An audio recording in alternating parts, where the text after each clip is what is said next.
সমোসা কিংবা সিঙ্গারা দুটোই ফেল। আটা ও আলু দিয়ে এই নাস্তাটি একবার বানিয়ে দেখুন, মুখে লেগে থাকবে। একটা খেলে শুধু আরেকটা খেতেই চাইবেন। Hello everyone, welcome to Madhav cooking world. আমার আজকের রেসিপিতে সকাল বিকালের জন্য মুচমুচে নাস্তা রেসিপি তৈরি করছি। ভিতরটা একদম পুরে ঠাসা, উপরটা ক্রিস্পি মুচমুচে। তাহলে চলুন পুরো রেসিপিটি স্কিপ না করে দেখে নেই। প্রথমে একটা মিক্সিং বোলে নিয়ে নিচ্ছি 2 কাপ আটা। এখানে চাইলে আপনি ময়দাও ব্যবহার করতে পারেন। এখন হাফ চামচের মতো সাথে লবণ দিয়ে দিচ্ছি, সেই সাথে 1 চামচ চিনি দিয়ে দিচ্ছি। চিনিটা দিলে স্বাদের ব্যালেন্সটা এত বেশি ভালো আসে, তাই অবশ্যই দিবেন।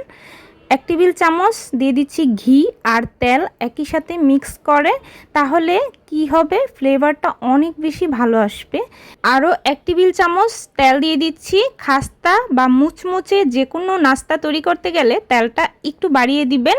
এখন আটার সাথে এই তেলটা খুবই ভালো করে মিশিয়ে নিতে হবে, মানে ঝরঝরে হয়ে আসা পর্যন্ত খুব ভালো করে তেলটাকে মেখে নিতে হবে। আর যখন এরকম ঝরঝরে হয়ে যাবে তখন এখানে আমি মেজারমেন্ট কাপে 1 কাপ নিয়েছি জল। ডো তৈরিতে অল্প অল্প করে জল দিব আর এরকম হালকা করে মেখে নিব। চাপ দিয়ে প্রথমে জল দেওয়ার সাথে সাথে মাখানো যাবে না, তো এভাবে হালকা করে মিশিয়ে নেওয়ার পর আমি এবার ডোটা খুব ভালোভাবে মথে নিব।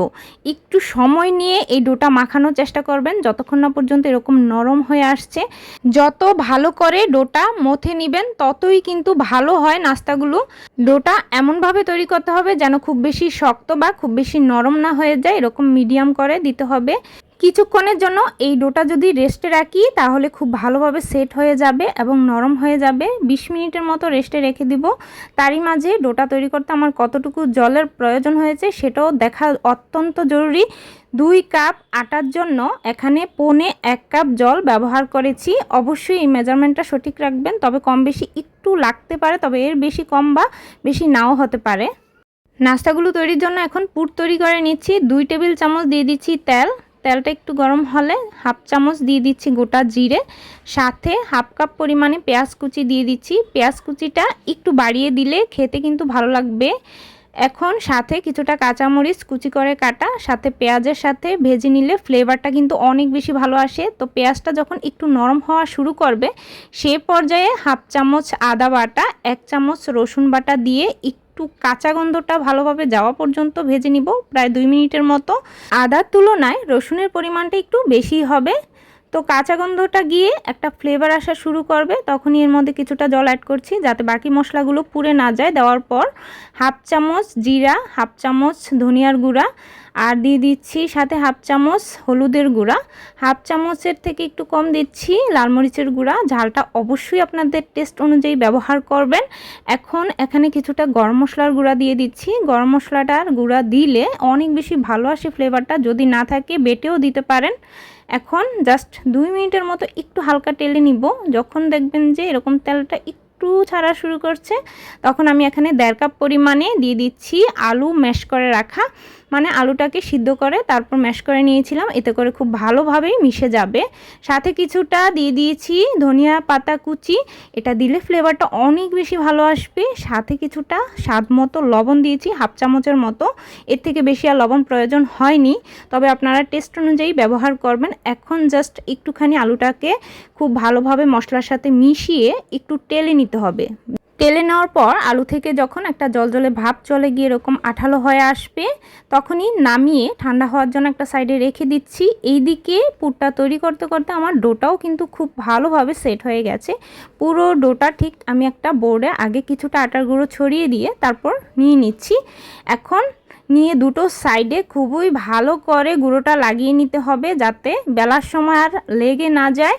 এখন আমি এই যে রুটিটাকে একটু বড় করে বেলে নিচ্ছি, একটু লম্বাকৃতির করে বেলতে হবে। বেলে নেওয়ার সময় যদি মনে হয় একটু লেগে লেগে যাচ্ছে অবশ্যই গুঁড়ো দিয়ে তারপর আবার বেলে নেবেন। আলাদা করে ডো তৈরি করে আলাদা আলাদা করে বেলে নেওয়ার পর অনেক বেশি সময়ের প্রয়োজন হয়, তাই এখানে আমি বড় করেই বেলে নিচ্ছি। তো ঘনত্বটা অবশ্যই দেখতে পেয়েছেন কতটুকু রেখেছি। এখন এর উপরে আমি যে রান্নার কাঁচা তেলটা সেটাই ব্যবহার করছি। পুরোটাতে এভাবে ব্রাশ করে লাগিয়ে দিতে হবে। তেলের মিশ্রণ খুব ভালোভাবে ব্রাশ করা হয়ে গেলে এরই উপর দিয়ে আমি কিছুটা আটার গুঁড়ো ছড়িয়ে দিচ্ছি। পুরোটাতে সমান করে খুব সুন্দর করে কিন্তু ড্যাব ড্যাব করে ছড়িয়ে দিতে হবে। তেলের মধ্যে গুঁড়োটা পড়ার পরই কিন্তু খুব সুন্দর করে বসে যাবে। এখন আমি ঠিক 2টা ভাঁজ দেওয়া যাবে এরকম দূরত্ব রেখে সবগুলো কেটে নিচ্ছি। এখানে প্রায় আমার 3টা ভাগ হয়েছে। এখন দেখুন একটা ভাগের অংশ ঠিক এইভাবে একটা সাইড থেকে ভাঁজ দিয়ে প্রথমে নিয়ে নিচ্ছি, তারপর অপর সাইডের অংশটাও এভাবে ভাঁজ দিয়ে উপরে সেট করে নিচ্ছি। অবশ্যই আপনারা ভিডিওতে দেখেই বুঝতে পারছেন কিভাবে জিনিসটা করছি, তবে এটা বলে বোঝানোর কিছু নেই, দেখি আপনাদের বুঝে নিতে হবে। তো এইভাবে ভাঁজ দিয়ে খুব ভালোভাবে সেট করে নেওয়ার পর যেহেতু জিনিসটা অনেক বেশি লম্বা আকৃতির হয়ে যাচ্ছে, তাই মাঝ বরাবর আমি একটু কেটে নিলাম। এখন সবগুলো একইভাবে তৈরি করে নিব। এরপর একটা ভাগের অংশ নিয়ে জাস্ট একটু প্রেস করে খুব ভালো করে লম্বা করে নিচ্ছি, যাতে করে সব দিকটা সমানভাবে প্রেস হয় আর একদম ভালোভাবে আটকে থাকে। একটা সাইডের অংশ থেকে এভাবে রোলের মতো করে অপর সাইডের অংশে এনে মিলিত করতে হবে। ঠিক এইভাবেই করে নিচ্ছি। আর তারপর দেখে মনে হবে প্রত্যেকটা স্টেপেই মনে হয় অনেক বেশি কঠিন লাগছে, কিন্তু না, যখন আপনি করবেন তখন সহজ মনে হবে। এবং মাঝখান বরাবর একটু কেটে নিচ্ছি। 2টা ভাগে ভাগ করে নিলে জিনিসটা দেখতেও সুন্দর হবে আর কিন্তু অনেকগুলো একই সাথে তৈরি করা যাবে। সবগুলো তৈরি করা হয়ে গেলে এভাবে সাথে সাথে আর কোনো রকম প্রেস করা যাবে না। একটা প্লেটে তুলে নিয়ে এরকম একটা সুতির কাপড়ের সাহায্যে ঢেকে দিচ্ছি, উপরটা যেন ড্রাই না হয়ে যায়। আর কিছুক্ষণের জন্য অবশ্যই রেস্টে রেখে দিতে হবে, এতে করে এগুলো সেট হয়ে যাবে। 10 মিনিট রেস্টে রাখার পর এরকম এক একটা করে ডো নিয়ে নিচ্ছি আর এভাবে হালকা করে প্রেস দিয়ে দিয়ে একটু গোল শেপে তৈরি করে নিচ্ছি, যাতে ভিতরে খুব সুন্দর করে পুরটা দেওয়া যায়। বেলে নেওয়ার সময় মাঝের বরাবর অংশটাতে প্রেস কম করে সাইডের অংশগুলোতে একটু সুন্দর করে প্রেস করে পাতলা করে নিতে হবে। এবার মাঝ বরাবর আমার পরিমাণ অনুযায়ী আমি পুর দিয়ে দিলাম। এখন সাইডের অংশগুলোকে এভাবে এক জায়গায় করে সিল করে নিচ্ছি। মুখটা খুব ভালো করে একটু সিল করে নেওয়ার পর জাস্ট হাতের তালুতে নিয়ে এভাবে একটু রাউন্ড শেপ করে নিচ্ছি। এখন সবগুলো ডো একইভাবে তৈরি করে যেই অংশটা আমি সিল করেছি সেই অংশটা নিচের দিকে রেখে একটা পাত্রে রেখে দিলাম। সবগুলো তৈরি করা হয়ে গেল। অনেকগুলো কিন্তু নাস্তা আপনি ফ্রোজেন করেও কিন্তু এগুলো খেতে পারবেন। এখন আমি যেই পরিমাণ তেল দিয়েছি এখানে খুব বেশি ডুবো ডুবো হবেও না, আবার একেবারে কম তেলও হয়নি। চুলা আঁচটা মিডিয়ামে রেখে জাস্ট একটা সাইড একটু লাল হয়ে আসলে অপর সাইডটাও পাল্টে দিয়ে এভাবে দুটো সাইড খুব সুন্দর করে লাল করে ভেজে তেলটা ঝরিয়ে একটা টিস্যু পেপারে রেখে দিব, যাতে বাড়তি যে তেলটা সেটাও শুষে নেয়। এখন আপনি চাইলে এই যে নাস্তাগুলো আগেই ফ্রোজেন করে রেখে যখন ইচ্ছে তখন ভেজে খেতে পারবেন। সবগুলো গরম গরম তুলে নিচ্ছি আর শব্দ শুনেই হয়তো বুঝতে পারছেন কতটা ক্রিস্পি হয়েছে। আর বিশ্বাস করুন বিকেলের চায়ের আড্ডা একেবারে জমিয়ে দিবে এই নাস্তাগুলো। যদি একবার তৈরি করেন তো কাউকে খাওয়াতে পারেন, সে আপনার প্রশংসা তো করবেই, সেই সাথে রেসিপিও জানতে চাইবে। আটা ও আলু দিয়ে এত মজার একটা রেসিপি ট্রাই না করলে আপনি কিভাবে বুঝবেন যে মজা হয় কি না। তাহলে চলুন রেসিপিটি শেয়ার করে দিই, যাতে করে আর হারিয়ে না যায়। আর যদি চ্যানেলে আপনি নতুন হয়ে থাকেন অবশ্যই কিন্তু চ্যানেলটি সাবস্ক্রাইব করার অনুরোধ রইল।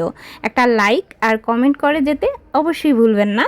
তো আজকের মতো বিদায় নিচ্ছি, পরবর্তী রেসিপির জন্য অবশ্যই অপেক্ষা করবেন। ধন্যবাদ সবাইকে।